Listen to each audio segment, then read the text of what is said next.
Hello everyone and welcome to week 4.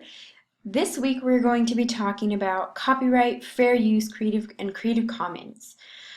I have here an infographic about copyright. I'm not going to spend a lot of time going through the actual details of copyright and fair use and Creative Commons today, mostly because it's kind of tedious and I know that none of you want to sit here and listen to me just talk for that long.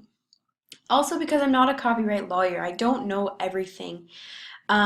And I would rather you be able to get the succinct information that you will need rather than risk me forgetting something. But I have provided you here with all of the resources you need.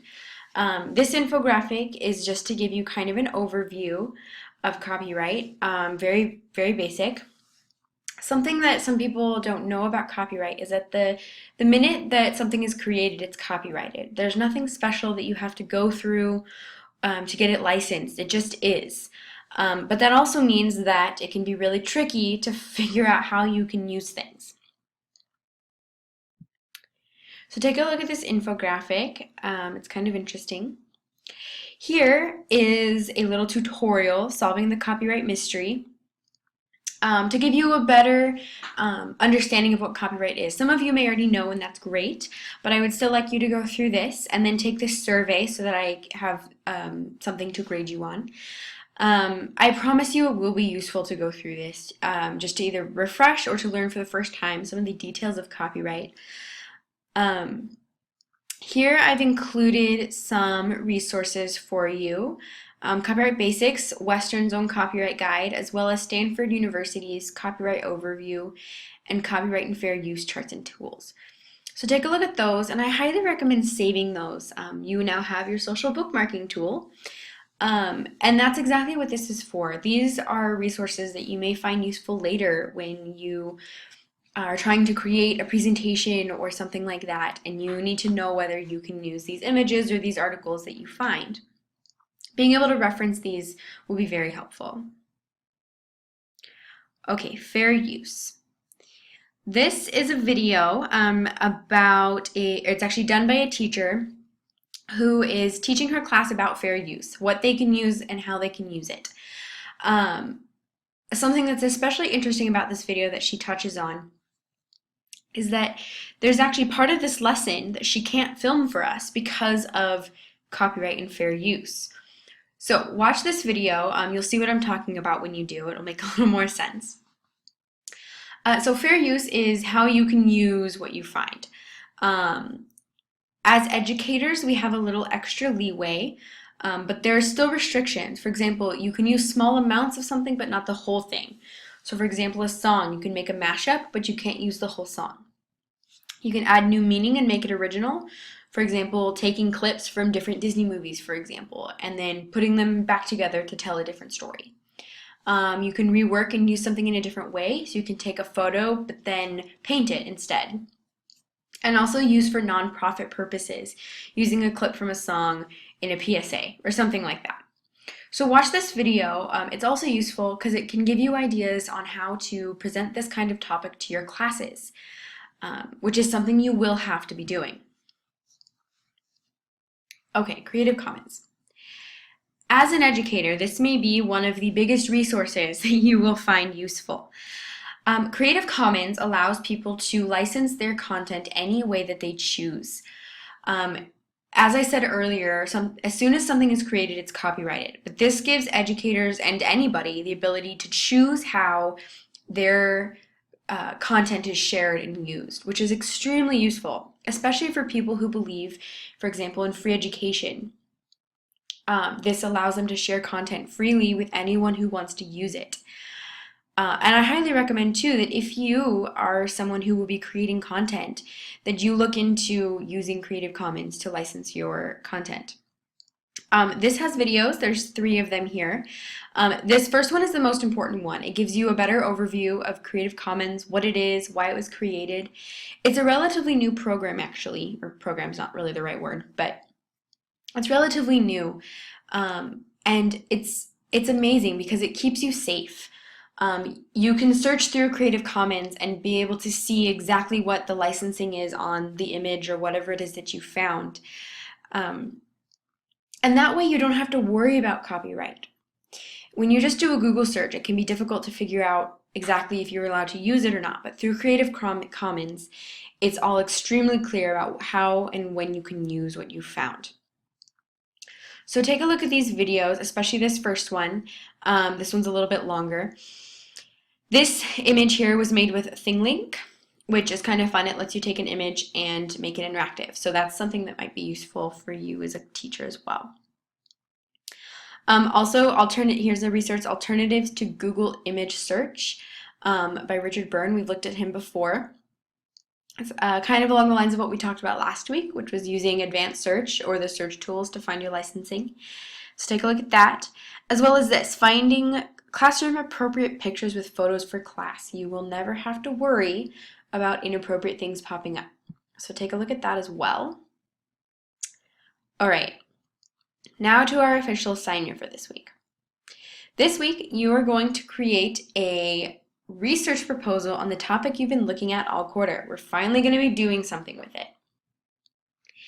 This is not a paper. This is a 1-page, ends up being 3 pages in the end, but you're only writing 1 page. And it's just to introduce your topic, explain why you find it interesting, summarize your research, and provide questions. Again, not a paper. I know you don't want to write one, and I don't really want to grade one. So this is short, sweet, to the point. 2 purposes for this assignment. We're going to expand our Microsoft Word skills, and we're also going to learn how to develop quantitative questions. This is a link to what the difference between quantitative and qualitative questions are, in case you don't know. And even if you do, I recommend looking at it to refresh and to just make sure that you actually understand the difference, because it's going to be important for next week's assignment. All right, so as I said, we're writing a research proposal. And we're going to use Microsoft Word only. There are certain tools that you will need for this, and I want to see them in Microsoft Word. Introductory paragraph explaining what your topic is and why you think it's important. A brief summary of your findings, highlighting the word brief there. Paragraph or less. But I do want it thoughtful and complete. So I don't want short sentences that don't make sense. Grammatically correct, that kind of thing. And then I also want 5 very specific quantitative questions. And again, here's another link to what the difference between quantitative and qualitative are. You can include open-ended questions if you want to, but we need at least 5 quantitative ones. You may find you need to do more research, and that's okay. So here are the specifications, 1.5 spacing, margins 1 inch. Using outline or list format, most of you have probably done this, but here's an option to prove it to me. You want to set custom tabs and indents. I want to see 1 copyright-free image. Now that you know how to find that, there should be no problem with it.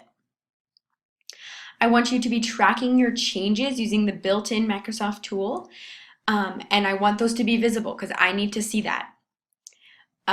Inserting a header, but not on page 1. Insert page numbers, but not on page 1. Insert citations and a bibliography using the built-in tool in Microsoft. Many of you have probably been doing this by hand, but Microsoft actually can do it for you. And I will be able to tell if you've done it by hand or using the tool, so you might as well go ahead and learn how to use the tool. Plus, it will make your life easier. And then also inserting a cover sheet using the built-in tool. I recommend doing that last because otherwise it can mess up your page numbers. And then on your cover sheet, your name, your topic, and your class time. Here I have an example. So take a look at that. It just kind of outlines all of the things you need. Here's a cover page. Your header, your outline format, your custom tabs, your spacing, tracking your changes, margins, page numbers, and your bibliography. This isn't exactly what yours will look like. This is just opened in a browser. But I need you, like I said, I'll be able to tell if you're not using these tools, especially because you're tracking the changes and I need those visible. If you don't know how to do these things, that's okay. Here's step-by-step instructions video, also for Mac. So feel free to use those to learn any of these things you've never done before. Also, here's a rubric. You can kind of use this rubric as a checklist. There's a lot that's going into this assignment, so feel free to do that. And this is just to reiterate what it is exactly that I'm looking for in this assignment. Then a reflection.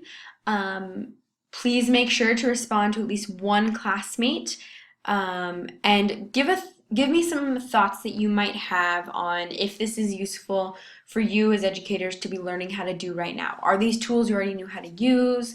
Are there other tools in Word that you would rather learn, that kind of thing? And then our wrap up, we learned about copyright, fair use, and Creative Commons, and we wrote a research proposal using Microsoft Word. Next week, we're going to look at creating surveys, and we're going to use Google Forms to do that. So next week will be kind of fun, and we're really starting to get into our topics and figuring out what we can do with what we've been learning. Please don't hesitate to ask if you have any questions. I'm as available as much as I can be, and I will always get back to you. I hope you have fun with this week's assignment, and I will talk to you next week.